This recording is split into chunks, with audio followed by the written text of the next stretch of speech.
April 2025, the California Supreme Court drops a bombshell that sends shockwaves through Los Angeles. Timothy McGhee, the monster of Atwater Village, who left victims found across Silver Lake and Los Feliz, just got his murder convictions thrown out. Death sentence reversed. 3 murder convictions erased. Not because he was innocent, but because 16 years ago, a judge dismissed one juror who dared to ask the question everyone was thinking. Juror number 5 had looked at the parade of gang members testifying against McGhee and said what no one else would say out loud. Their stories seemed rehearsed. Why would they risk their lives to testify against him?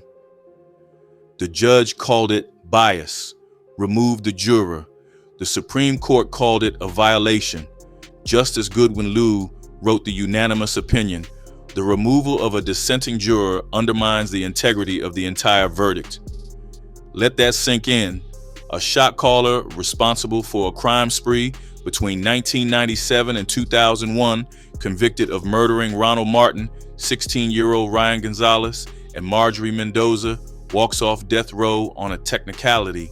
The same man who allegedly orchestrated up to 12 murders, who targeted witnesses, who turned Atwater Village into a war zone, father of 8 children.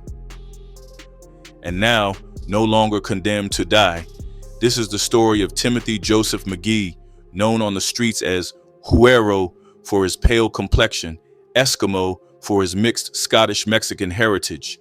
Born April 27, 1973, to a Scottish-American father and Mexican-American mother, McGhee defied the typical profile. He skateboarded as a kid. Neighbors saw him around the block. Some knew he rapped. Others knew he ran deep with Tunerville Reefer 13, TVR-13 to those who knew the set. From 1997 to 2001, McGhee allegedly transformed from parolee to apex predator.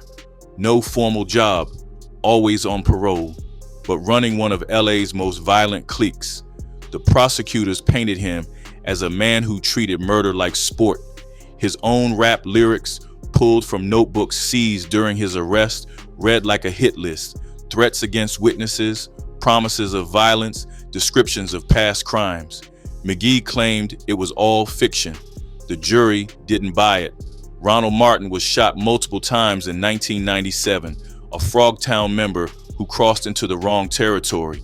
Pedro Sanchez and Juan Cardiel survived their encounter that same year, though Cardiel would never walk again, left paralyzed by the shooting.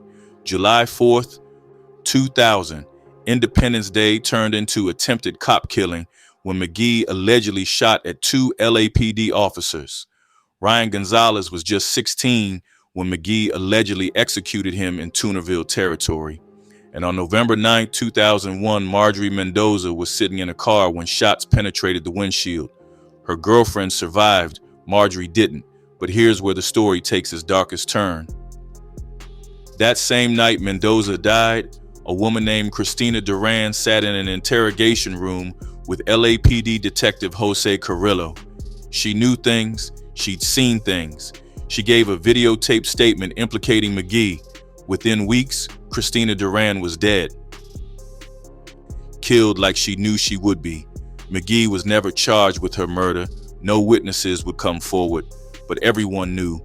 In Atwater Village, everybody always knew.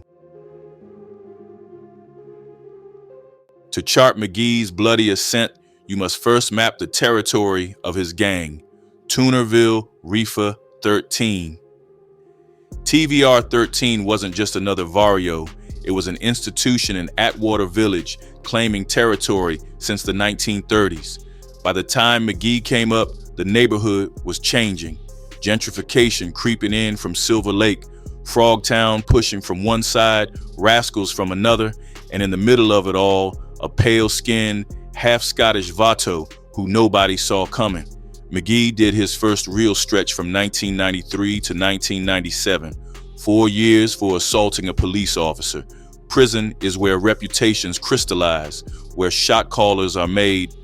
When he hit the streets in 97, he wasn't the skateboarding kid from Hollydale Drive anymore. Former TVR members would later testify he came back different, organized, ruthless. He wanted to put Toonerville on the map. One former member testified under protection.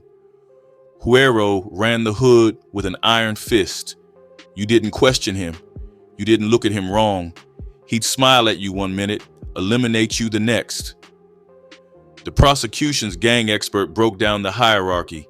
McGhee at the top, trusted soldiers beneath him, young homies eager to prove themselves. Classic structure, but with McGhee's personal touch. Absolute loyalty or absolute consequences. The streets have their own language. Putting in work meant committing crimes for the gang. Green light meant permission to kill. McGhee allegedly gave out green lights like party invitations. When rivals crossed into TVR territory, bodies dropped.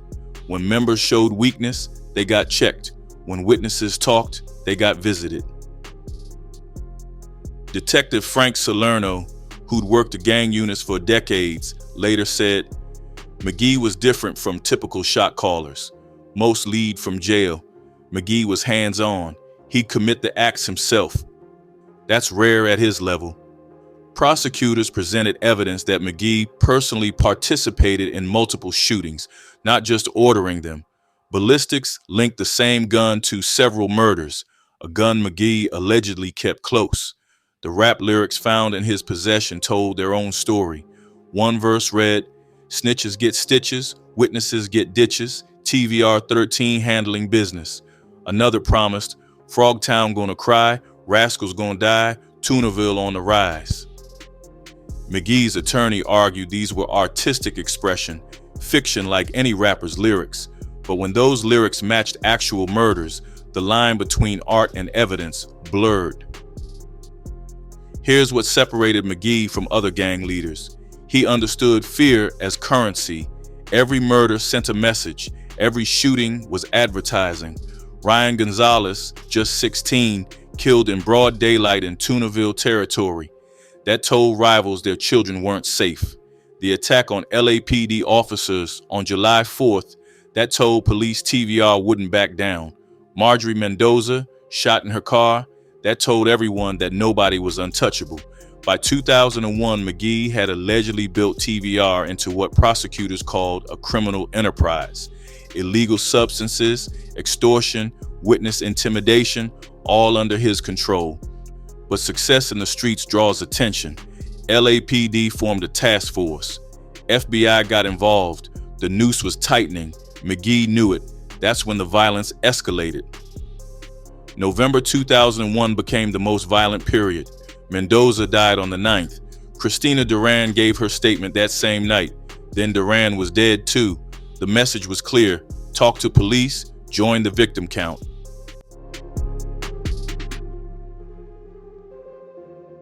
November 2001. Christina Duran's body had just been discovered when LAPD realized they had a problem bigger than one shot caller. They had a witness killer on the loose. Detective Jose Carrillo, who'd taken Duran's videotaped statement just weeks before her murder, later testified. We knew McGhee had to come off the streets. Every day he was out there, potential witnesses were dying or disappearing.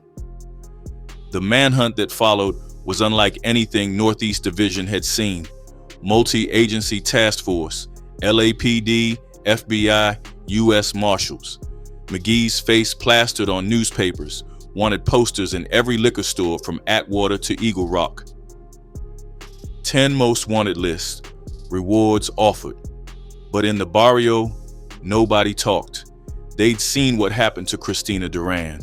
They knew what McGhee did to snitches. McGhee went underground, but not the way you'd expect. No Mexico run, no hiding in some cousin's basement. Sources later revealed he stayed local for months, moving between safe houses, protected by TVR soldiers and neighborhood girls who thought dating a killer was exciting. One detective described it. He was hiding in plain sight. We'd get tips he was at a party in Glassell Park, show up, and find nothing but scared faces. February 2003, Bullhead City, Arizona. A customer at a convenience store is buying cigarettes when he notices something familiar about the guy behind him in line. The pale complexion, the walk, the tattoos peeking from under a long-sleeve shirt. He'd seen that face in the LA Times. Timothy McGhee buying Arizona tea and beef jerky like any other desert rat. The customer slips outside, calls 911. What happened next was textbook. No cowboy moves, no shootouts. Arizona DPS coordinated with the task force. Surveillance confirmed it was McGhee living under an alias, working construction. They waited, watched. On February 24, 2003, McGhee drove to a McDonald's. Unmarked cars boxed him in. Officers approached with weapons drawn. McGhee looked at them, smiled, and raised his hands. "You got me," he said. No resistance, almost like he was relieved. The arrest photos tell their own story. McGhee wearing an anti-police t-shirt that read, "Run, jump, throw a donut." Another shirt found in his apartment, "We kill all rats." Even in custody, sending messages. During the extradition flight back to LA, a marshal later testified that McGhee was oddly calm, even chatty. He asked about the Lakers score, talked about missing good Mexican food, like he wasn't facing the death penalty. Back in Los Angeles, the case against McGhee looked solid. 3 murders, 4 attempted murders, including 2 cops, witness statements, though many came from protected witnesses or recordings of now dead witnesses like Christina Duran. Ballistics evidence, gang enhancement charges that could turn life sentences into death sentences. The prosecution team, led by Deputy DA David Walgren, spent months preparing. They knew McGhee's reputation would make jury selection a nightmare. Who would convict a man known for killing witnesses? But they had something McGhee couldn't kill: evidence. Ballistic evidence doesn't lie. Ballistics matched. The same weapon connected to multiple incidents. Surveillance footage, partial but useful. Cell tower records placing McGhee near crime scenes. And those rap lyrics, pages and pages of handwritten violence. One verse particularly damning: "Gonzalez got, Mendoza's next shot, Duran better run, her time's almost done." Written before Mendoza and Duran were killed, the defense team, led by attorney James Cooper, had their work cut out. Their strategy: attack witness credibility, challenge ballistics, argue the rap lyrics were fiction, paint McGhee as a family man, father of 8, caught up in a life he was trying to leave. It was a hard sell with multiple victims. October 2007, Department 102, Clara Shortridge Foltz Criminal Justice Center, The People versus Timothy McGhee begins. The courtroom was a fortress: metal detectors, armed bailiffs, bulletproof glass between gallery and well. Jurors entered through private entrances, their identities sealed. The judge warned them repeatedly about outside contact. Everyone knew what happened to people who crossed Timothy McGhee. Prosecutor David Walgren opened with devastating simplicity. This man turned Northeast Los Angeles into a killing field. 3 dead, 4 wounded, countless others living in fear. The evidence will show Timothy McGhee didn't just lead Tunaville RIFA 13, he was its executioner. The parade of witnesses began. Some testified behind screens, voices altered. Others appeared on video, recordings from before they vanished or recanted. Pedro Sanchez took the stand, survived being shot by McGhee in 1997. Halfway through testimony, he stopped identifying McGhee. "I don't remember faces," he said. The prosecutor showed his earlier statements. Sanchez shrugged. "Maybe I was confused." Everyone knew he wasn't confused. He was terrified. Then came Christina Duran's videotape testimony. The courtroom watched a ghost speak from beyond the grave. November 9, 2001, hours after Marjorie Mendoza's murder. Duran sitting in that interrogation room, Detective Carrillo asking questions. "I saw Huero shoot Marjorie. He looked right at me after, like he was saying I'm next. The defense objected. Hearsay, no opportunity to cross-examine. The judge allowed it under evidence code exceptions for forfeiture by wrongdoing. If you kill a witness, you can't complain about not cross-examining them. Former TVR members testified as cooperating witnesses, most facing their own charges. They broke down the gang structure, McGhee's role, the culture of violence.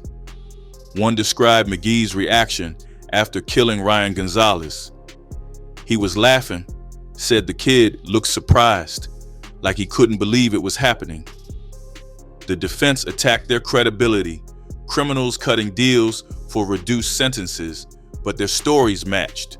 Too many details aligned. The ballistics expert presented his findings. Same .38 caliber weapon used in multiple shootings, distinctive firing pin marks, unique barrel striations. Defense expert challenged the methodology, but the evidence was solid. Those bullets came from the same gun, McGhee's gun, according to witnesses. Then the rap lyrics. The prosecutor read them aloud, each verse matching real murders. The defense argued artistic expression, First Amendment protection. Every rapper talks about violence, Cooper argued. It doesn't make them killers. But these weren't generic threats. These were specific names, actual murders, real addresses. One juror later said, when he wrote about Mendoza dying before she was killed, that wasn't art, that was a confession.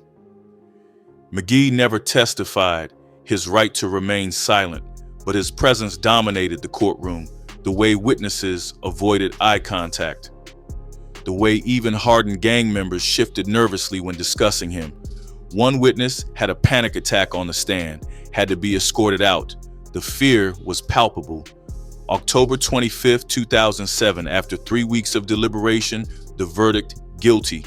3 counts of first-degree murder, 4 counts of attempted murder, gang enhancements, special circumstances, death penalty eligible. McGhee showed no emotion, just stared straight ahead while victims' families wept. But the trial wasn't over. Penalty phase meant deciding life or death. And that's where everything started to unravel. The first penalty phase, jury couldn't decide. 11 for death, 1 for life, deadlocked, mistrial declared. The lone holdout, interviewed later, said, "I couldn't send a father of 8 to death. His kids didn't pull those triggers." The prosecution was furious. Defense saw opportunity. Round 2 began with new jurors, same evidence, higher stakes. April 17, 2009. The second jury didn't hesitate. Death. McGhee was condemned to San Quentin's death row. Victims' families finally had closure. Ronald Martin's mother told reporters, "It won't bring my son back, but maybe now I can sleep." Marjorie Mendoza's father was less forgiving. "He should die like my daughter died, afraid and alone." San Quentin death row, East Block. McGhee became prisoner. K75491, 6x9 cell, 23-hour lockdown, 1 hour in the yard, alone in a cage. Most death row inmates fade into the routine. McGhee didn't. 2012, he created an improvised weapon from jail materials, attacked 2 corrections officers. Both survived, scarred. McGhee got another life sentence. Even on death row, he was putting in work. But McGhee's lawyers weren't done. Appeals are automatic in death penalty cases. They found their angle in juror number 5, the one dismissed during guilt phase deliberations back in 2007. The juror who questioned why gang members would testify against someone who kills witnesses. The judge had removed him for bias, for refusing to deliberate. McGhee's appellate team argued this violated his Sixth Amendment rights. The appeal worked its way through the system. Court of Appeal upheld the conviction, but the California Supreme Court saw it differently. April 2025, 16 years after conviction, 24 years after the murders, they reversed everything. Justice Goodwin Liu's opinion was surgical. The record does not support the conclusion. that juror number 5 refused to deliberate or was biased. He asked legitimate questions about witness credibility. His removal violated defendant's right to a unanimous jury. Think about the irony. McGhee's conviction overturned because a juror questioned exactly what McGhee wanted everyone to question: why witnesses would risk their lives to testify. The very terror McGhee created became his path off death row. Every witness he intimidated, every person he silenced, validated that jurors' concerns. LA District Attorney Nathan Hochman faces an impossible decision: retry a 20-year-old case. Most witnesses are dead, missing, or recanted. Christina Duran can't testify from the grave again. Pedro Sanchez won't even return calls. The fear McGhee instilled hasn't faded. It's crystallized into permanent silence. But McGhee isn't walking free yet. He's serving life for the 2005 prison riot he led at Corcoran State Prison. Another life sentence for the 2012 attack on guards. Parole eligibility in 2055 when he'd be 82. The system kept him caged through other cases while his murder convictions crumbled. The families of Ronald Martin, Ryan Gonzalez, and Marjorie Mendoza watched their justice evaporate. Gonzalez's mother told reporters, "He killed my baby when he was 16. Now the law says that conviction doesn't count. How is that justice?" Former Detective Carrillo, retired now, reflected, "McGhee played the long game, create so much fear that even decades later, nobody will testify. It worked. Christina Duran died for nothing. Her testimony might not even be admissible in a retrial."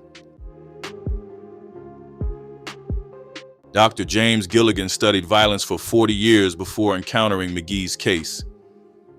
He didn't just kill witnesses, he created mythology through murder. Each body was a billboard advertising what happens to snitches. Christina Duran's death was the turning point, November 2001. Before her murder, witnesses still believed in police protection. After, Northeast LA went mute. An LAPD gang unit veteran recalled, "Triple shooting, 40 witnesses, broad daylight. Suddenly, everyone had vision problems. The silence was deafening." McGhee's terror network operated like a machine. Dead rats on doorsteps with notes. Snitches end up like this. Bullets in mailboxes. Children followed to school. One witness's daughter's photo left under windshield wipers. "Pretty girl" written on back. He recanted within hours. Another fled to Nevada overnight, leaving dinner on the table. The numbers tell the story. 17 witnesses initially identified McGhee. By trial, 5 declared under duress, 3 dead, 9 with sudden amnesia, 1 vanished completely, abandoned apartment, refrigerator still humming with food inside. Dreamer, a former TVR soldier who freaked out, testified under immunity. McGhee explained it simple. You talk, your whole family pays, mother, kids, girlfriend, cousins. He'd say it smiling, like discussing weather. That smile was scarier than the threat. Witness protection failed spectacularly. Safe houses compromised. Relocated witnesses spotted. One protected witness shopping at a Bakersfield Walmart 200 miles from LA got a call.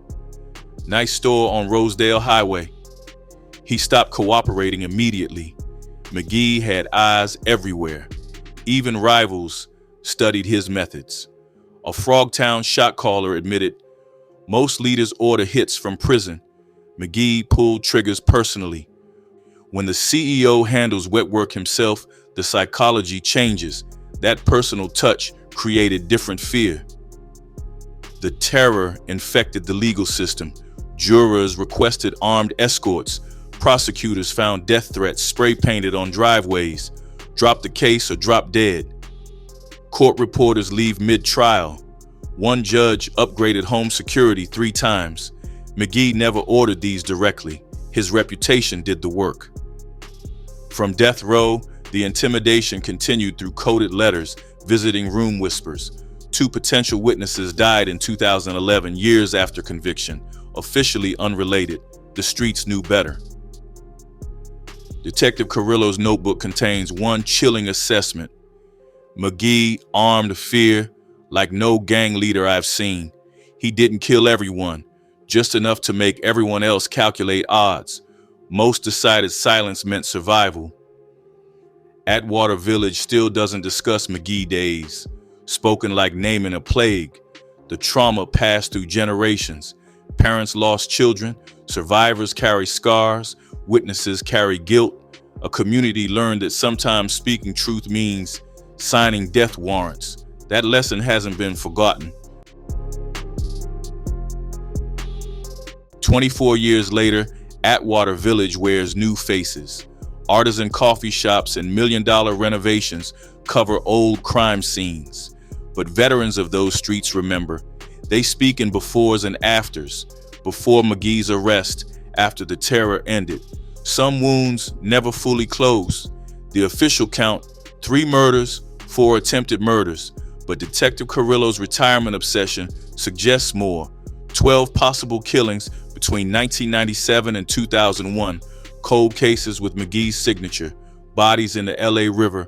Missing persons who stayed missing. Dots that couldn't be connected when witnesses lived in fear.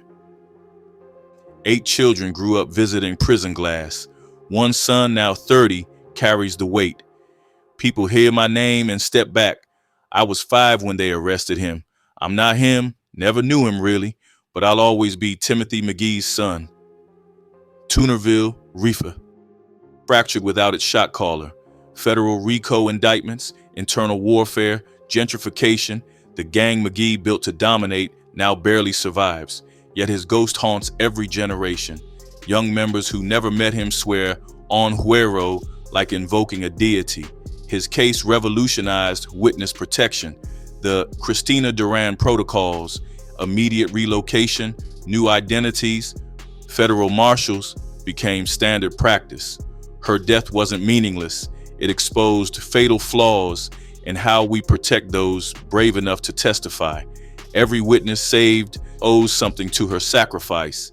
At 51, McGhee remains violent. The 2012 guard attack wasn't his last dance.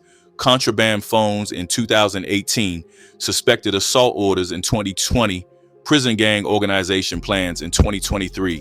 Concrete and steel contain his body, not his influence. Dr. Patricia Hernandez documented Atwater's trauma. PTSD rates matched combat zones. Entire families afraid to leave homes. Children who witness murders. This psychological damage passes through generations like inherited debt. McGhee never speaks publicly. No interviews, no letters, no statements beyond court transcripts and seized lyrics. His silence maintains the mythology. Even facing execution, he never broke code, never cooperated, never apologized. His legacy is a paradox. Law enforcement learned hard lessons, rewriting witness protection protocols in Christina Duran's name. But for the families of Ronald Martin, Ryan Gonzalez, and Marjorie Mendoza, justice was denied. The streets may tell stories of a shot caller who kept his reputation, but the real story is the cost. 8 fatherless children and a community's inherited trauma. In the end, McGhee may have beaten death row, but he will die in a cage. The neighborhood he terrorized thrives without him. His gang is a memory, and his name is a warning, not a legacy.